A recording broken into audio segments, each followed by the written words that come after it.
ఏడేళ్ళు మన ప్రియతమ ముఖ్యమంత్రి యనమల రేవంత్ రెడ్డి గారి చేతుల మీదుగా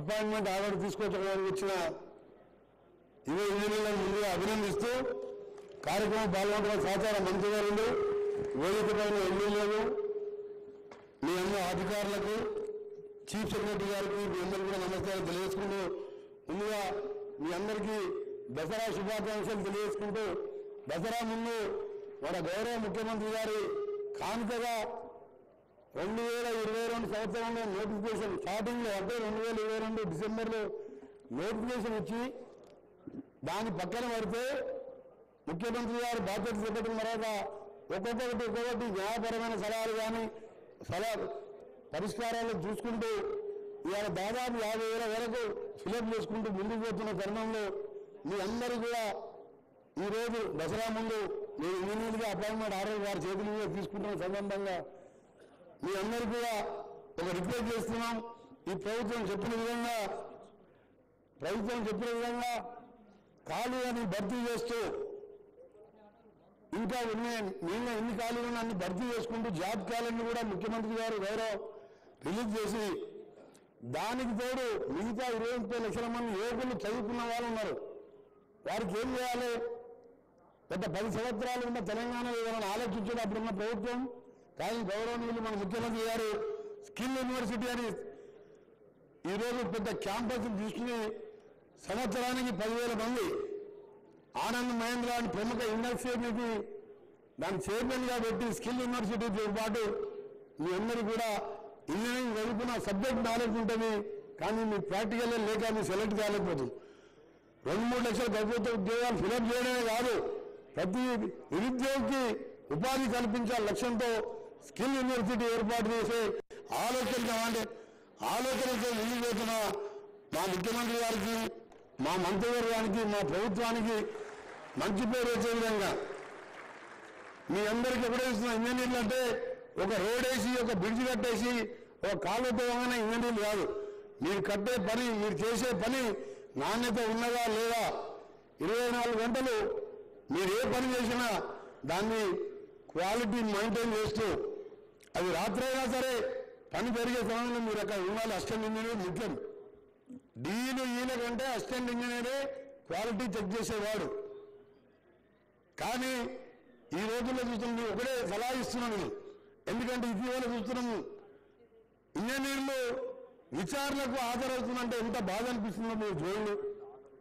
సార్ మోక్షమండలం విశ్వేశ్వరరావు లాంటి భారతరత్న అలాంటి ఇంజనీర్ పుట్టిన ఈ దేశంలో గత ప్రభుత్వం చేపట్టిన అనాలోచిత కార్యక్రమాలు, వాళ్ళు ఇచ్చిన సలహాలు పక్కన పెట్టి ముఖ్యమంత్రి చీఫ్ ఇంజనీర్గా మారిపోతే ఇవాళ కట్టిన 3 ఏళ్లకే మేడిగడ్డ లాంటి బ్యారేజీలు కుంగిపోతే 70 ఏళ్ల కింద సాగర్ డ్యామ్ కట్టి అప్పుడు క్రేన్ లేవు, టెక్నాలజీ లేదు, పెద్ద పెద్ద బండరాళ్ళు పాలమూరు లేబరు బండరాళ్ళతో డ్యామ్ కడితే ఇప్పటికి ఎక్కడ గీత కూడా పడలే. అది కట్టిన ఇంజనీర్లను మీరు వాళ్ళని ఆదర్శంగా తీసుకోండి. కాళేశ్వరం కట్టిన ఇంజనీర్లను కాదు. మీ అందరికీ మళ్ళా చెప్తున్నాను నువ్వు, ఎందుకంటే ఆయన అప్పుడు చెప్పేవాడు అంతా నేనే మొత్తం ఇంజనీర్ నేనే ఈ ప్రపంచంలోనే వింటా అన్నాడు. కూలిపోయిన కుంగిపోయిన తెల్లారేమన్నాడు, ఒక పోలీస్ ఆఫీసర్ స్టేట్మెంట్ ఇప్పించినాడు, ఇదో విద్రోహ చర్య అన్నాడు. ఆఖరికి బయటపడ్డది. విద్రోహ చర్య అయితే బాంబులు పెడితే పైకి లేస్తుంది కానీ కిందికి పోతుంది ఎక్కడన్నా. అలాంటివి చేసి ప్రజలని మోసం చేసి 1,50,000 కోట్లు ఖర్చు పెట్టి ఆ భారం మన మీద మోసిపోయింది. అందుకని మీ ఇంజనీర్లకు మీకు సలహా ఇస్తూ మాకు కూడా మాది ఎమ్మెల్యే అయినా మినిస్టర్ అయినా ముఖ్యమంత్రి మన ముఖ్యమంత్రి గౌరవనీయులు 10 ఏళ్లలో ప్రతిరోజు ఆదివారం లేదు, శనివారం లేదు, ప్రతిరోజు హైదరాబాద్ ఉంటే సెక్రటరియట్కి వస్తారు, ఇంటి దగ్గర ఉంటే ఎవరైనా కలుస్తారు. గత ముఖ్యమంత్రి గారు 10 ఏళ్లలో 10 సార్లు కూడా సెక్రటరియట్ రాలే. అంటే పనిచేసే ప్రభుత్వానికి మాటల ప్రభుత్వానికి చేయండి. మీది ఉదాహరణ తీసుకోండి. ఇంజనీర్లది 2022 అంటే 3 ఏళ్ళు అయింది మీకు ఎగ్జామ్ కండక్ట్ చేసి. ఇవాళ అపాయింట్మెంట్ ఆర్డర్లు అది కూడా కాంగ్రెస్ ప్రభుత్వం వచ్చింది కాబట్టి, ఇంకా లేకపోతే ఇంకా 5 ఏళ్ళు పెండింగ్ ఉంటుండే మీకు. రేపు పొద్దున కేటీఆర్ గారు అంటారు, ఇక కేటీఆర్ గారు ట్విట్టర్లో పెడతాడు, మేము అంతా రెడీ చేసాం ఆర్డర్లు ఇచ్చినట్టాడు. మీకు వచ్చి 10 ఏళ్ళు అయింది. మా ముఖ్యమంత్రి గారు ఏ ఆర్డర్ ఇచ్చినా మీరే చేసినామంటారు. నువ్వు 2 నెలల కింద అంటే 3 ఏళ్ల కింద ఎగ్జామ్ పెట్టి 2 నెలలు అధికారం ఉన్నావు కదా, అప్పుడు ఎందుకు ఈ పరిష్కరించలే? చిన్న చిన్న సమస్యలు ఎందుకు పరిష్కరించలే? ఇలా ఆర్ఎండ్బీలో చూస్తున్నాను నేను మినిస్టర్గా 10 నెలలకెళ్ళి 5 మండలాలకు అసిస్టెంట్ ఇంజనీర్ ఉంటాడు. ఇలా 156 మంది సెలెక్ట్ చేసుకున్నాం. 8 డేస్కి వెళ్ళి నాట్లో ట్రైనింగ్ కూడా ఇచ్చేసినాం. ఇక్కడ ఆర్ఎండ్బీ వాళ్ళు ఉన్నారా మన ఇంజనీర్లు? మీకు అందరూ 8 డేస్కి వెళ్ళి ట్రైనింగ్ అయిపోయిందా? ఓరియంటేషన్ క్లాసెస్ తీసుకున్నాం కదా, మీరు కూడా దగ్గరుండి మీకు ట్రైనింగ్ ఇప్పించినాం కదా. మన ఆంధ్రప్రదేశ్ ఉండి ఇంజనీర్గా ఉండి సివిల్ ఇంజనీర్గా ఉండి ఐఏఎస్ వచ్చిన దేశంలో మొట్టమొదటి ఐఏఎస్ ఆఫీసర్ ఇంజనీరింగ్కి వెళ్ళి ఐఏఎస్ వచ్చిన ఆయన ఒక్కరికే, అది ఫస్ట్ అండ్ లాస్ట్. ఆయనను కూడా పిలిపించి మీకు ట్రైనింగ్ ఇప్పించినాం. అందుకని మీ అందరూ కూడా మరొకసారి బెస్ట్ ఆఫ్ ద చెప్పకు. మీరు పనిచేసే వాళ్ళకి డ్యూటీ కాదు, మాకు కూడా టైమింగ్స్ ఏం లేవు. మినిస్టర్లకైనా సీఎం గారైనా ఎమ్మెల్యే అయినా అర్ధరాత్రి ఎవరు వచ్చినా మేము లేచి పనిచేస్తాం.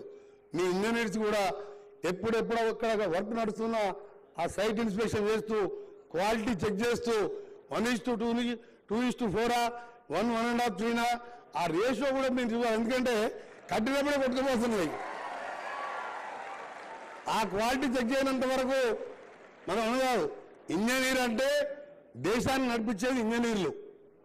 ఫ్లైట్లో ఇంజన్ అయినా, ట్రైన్ ఇంజన్ అయినా, రోడ్లు వేసినా, బ్రిడ్జ్ కట్టినా, ఇరిగేషన్ కెనాల్ కట్టినా దేశానికి వెన్నెముక లాంటి వారు ఇంజనీర్లు. అందుకనే ఇంజనీర్ల మీద బాధ్యత ఎక్కువ ఉంది. మేము శాంక్షన్ చేయగానే క్వాలిటీతో పనిచేసి 100 సంవత్సరాలైనా చెక్కు చేయకుండా ఉండాలి.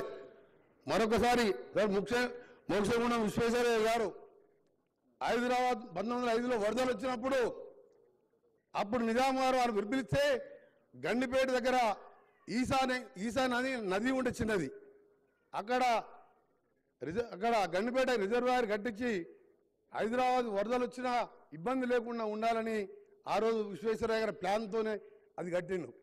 ఆ మూసి తెలంగాణ నది మూసి వికారాబాద్లో పుట్టి దామర్చర్ల మండలంలో కృష్ణా నదిలో కలిసే ఏకైక తెలంగాణ రివర్, అది ఒరిజినల్ తెలంగాణ రివర్. ఇవాళ మురికి కూపంగా మారిపోయి దాంతో చుట్టుపక్కల ఉన్న వాళ్ళే కాదు, హైదరాబాద్, రంగారెడ్డి, నల్గొండలో 1 కోటి మంది ఆరోగ్యాలు, క్యాన్సర్లు, లంగ్ ఇన్ఫెక్షన్లు వస్తుంటే దాన్ని ఒక ఛాలెంజ్గా తీసుకున్న ముఖ్యమంత్రి గారు దాని మీద మాట్లాడుతున్నాడంటే వీళ్ళు ఎక్కడ చదువుకుంటారా? ఆయన గుంటూరుకి వెళ్ళి అమెరికా పోయినట్టుగా నాకు డౌట్ ఏంటంటే గుంటూరులోనే చదువుకున్నట్టు, అమెరికా పోనట్టు. నేను అహ్మదాబాద్ రివర్ పోయినసారి ఎంపీగా స్టాండింగ్ కమిటీ మెంబర్గా గాంధీ ఆశ్రమం తర్వాత సబర్మతి ఇష్టం పక్క నుంచి పోతుంటుంది. మేమందరం ఎంపీలం పోయి ఆ నీళ్ళు తాగినాం. అది స్వీట్ డ్రింకింగ్ వాటర్ లా ఉన్నది. అహ్మదాబాద్లో మోడీ గారు ఉన్నప్పుడు దాన్ని ఖర్చు పెట్టి చేసుకోవచ్చు, నమామి గంగా చేయొచ్చు. ఇక్కడ బీజేపీ వాళ్ళు మాత్రం మూసిని ముట్టుకుంటూ ఊక్కునే లేదని కిషన్ రెడ్డి గారు మాట్లాడతారు. మీరే ఇంజనీర్లు ఆలోచించండి. ఇవన్నీ ఇవాళ అప్పుడు మా బట్టి గారు జపాన్లో ఆయన కారులో పూతపోతూ తీసిన వీడియోలు అన్నీ చూపించింది నాకు. సిటీ మధ్యలోకి వెళ్ళి రివర్ ఎట్లుందంటే ఒక ప్యూర్ రివర్ లాగా దాన్ని చేయాలని ముఖ్యమంత్రి గారు ఆలోచన చేస్తే దాని మీద కూడా రాజేదంటే వాళ్ళకి ఏంటంటే ఈ తెలంగాణ అభివృద్ధి చెందే అవసరం లేదు. అధికారం ఏంటంటే ఫ్రస్ట్రేషన్లో మాట్లాడుతున్నాను.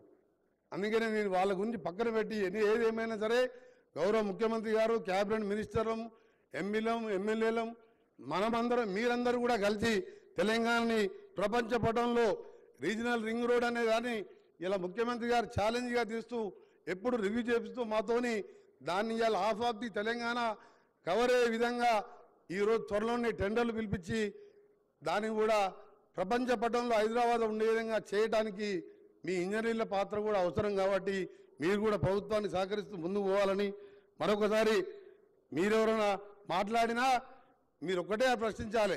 3 ఏళ్ల కింద ఎగ్జామ్ పెట్టి ఎందుకు నువ్వు ఆర్డర్లు ఇవ్వలేదు? ఇవాళ ఈ ముఖ్యమంత్రి ఈ ప్రభుత్వం వచ్చినాక మీ చేతికి ఆర్డర్లు వచ్చి మీకు రేపో మాపో పోస్టింగ్లు వచ్చి ఉద్యోగాలు చేయబోతున్నారు. మీ ఉద్యోగాన్ని మీరు బాధ్యతగా భావించాలని.